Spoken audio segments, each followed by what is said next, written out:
Hi, Fiona Bennett here, life coach, educator, and energy healer. And I wanted to talk to you today again about another way that you can love yourself. And that is to resolve your inner conflicts. And what I mean by that is we often say that we want something, and yet we also say that we don't want something. And it's the same thing.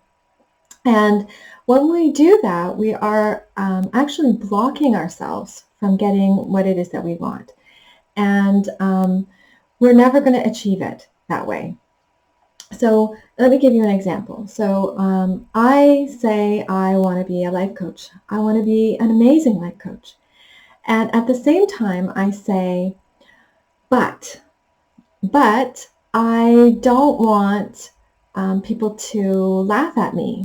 I don't want people to think I'm crazy. People won't understand what it means. And I come from a background of nursing, first of all.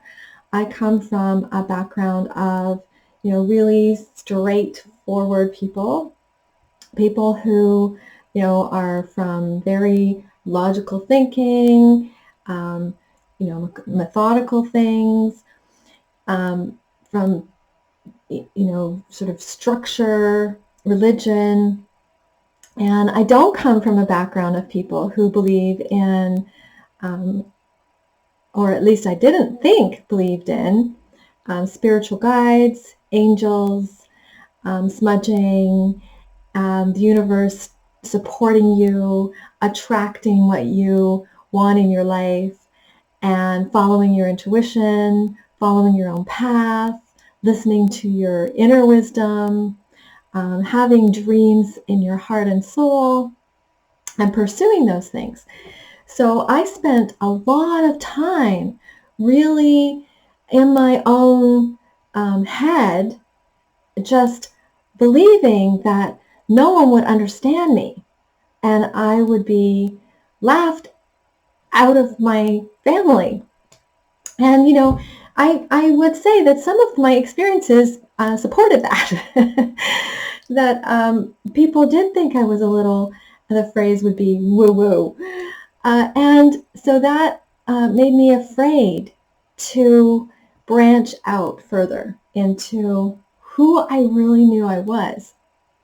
And I am also logical, methodical, structured, practical. I am also those things. And so I had a conflict, a war going on inside of myself. How can I be those things and also be spiritual and believe in angels, believe in spirit guides, believe in trusting the universe, believe in following my heart, believe in leading with my intuition and listening to my intuition? How can those two things be compatible and not in conflict? And they can be compatible if you allow them to be.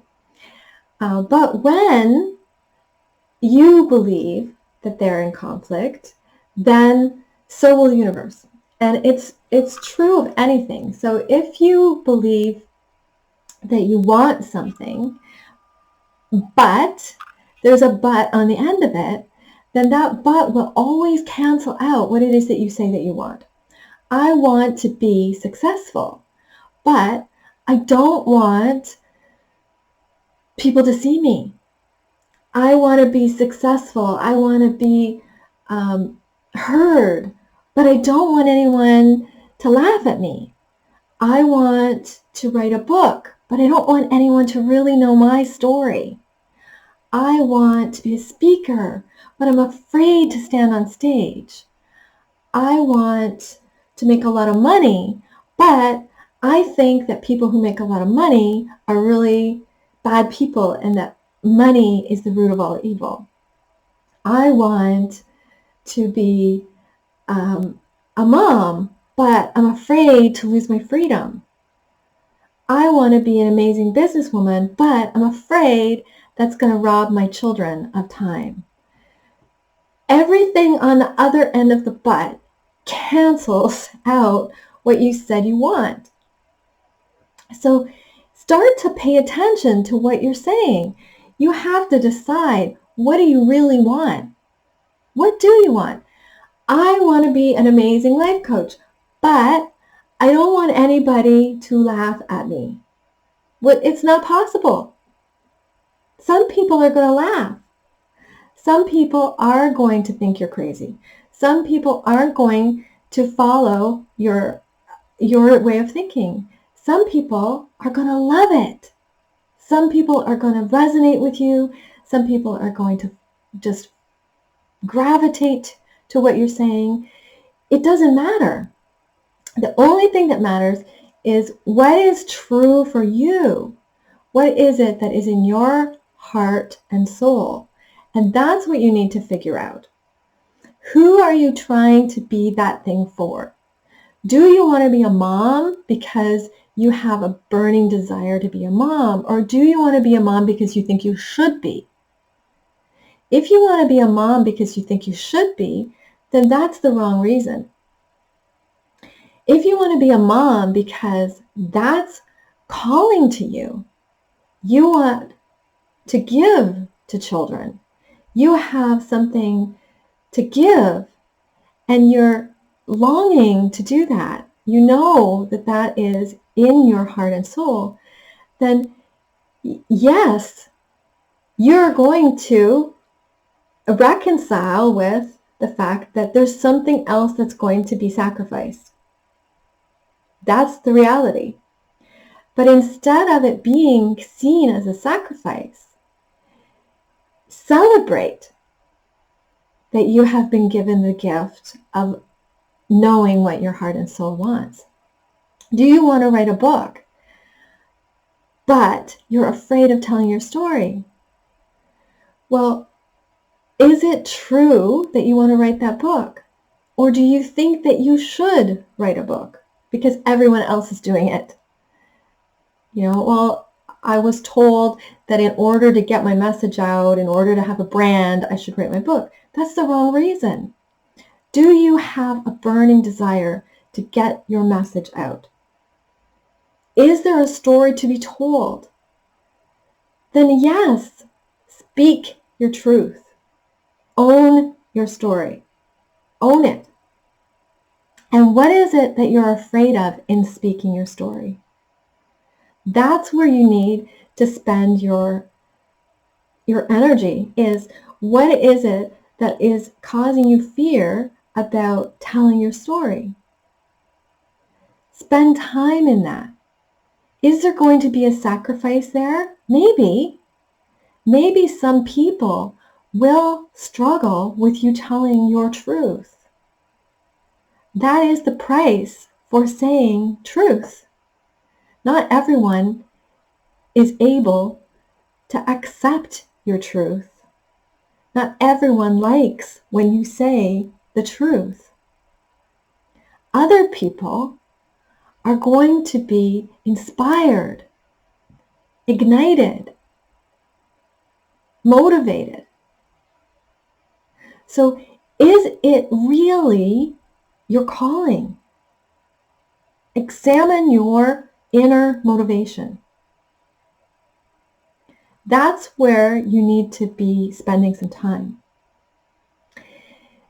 And if it is from within, is it really from within, then that's a loving action to take, is to follow through. If it isn't, then a loving action is to find something that is. So do I really want to be a life coach? Did I really want to be a life coach? Absolutely. And so did I need to reconcile with the fact that some people were going to be uncomfortable with this aspect of me, this aspect of spirituality, this aspect of who I am? Yes. I had to come to terms with that. And does it bother me now? Absolutely not. I embrace who I am. I embrace it. And I'm happy to educate people on it. It's not a problem. I don't take offense when someone has a misunderstanding. I don't take offense. So it's a matter of being willing to say, what does it mean to me to be open to a spiritual guide? What does that mean to me? Does it mean that I don't also consider myself open to Christ? No, one doesn't cancel the other out for me. I'm open to the teachings of Buddha. I'm open to the teachings of gurus. I'm open to the teachings of Christ. And I'm open to receive teachings from my spiritual guides. So for me, that's what it means. So, and I incorporate all of that into my coaching.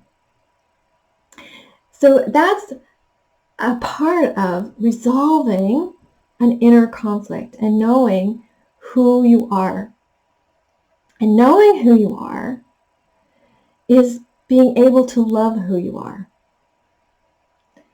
That's a part of how to love yourself. When you have all of these buts and what ifs, they are so limiting to what you can do, what you can attract, and who you can be. When you want to love yourself, you need to know who you are and who you can be. So it's time to take those limits off. It's time to resolve those conflicts.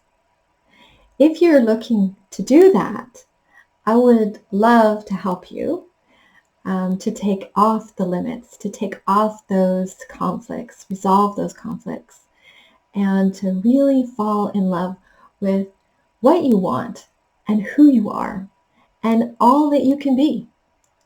So please feel free to contact me and ask me how we can do that, how you can do that. And, I offer an opportunity to chat for 30 minutes for free and just to get a sense of how we work together. And I always think that's the best way to get to know a coach and see if you resonate with each other. And if working together is something that's going to, feel right. And so feel free to click the link below and take advantage of that, book a session with me, and then we can figure it out. You can reach me at the links below, and have a wonderful, wonderful day. Love yourself.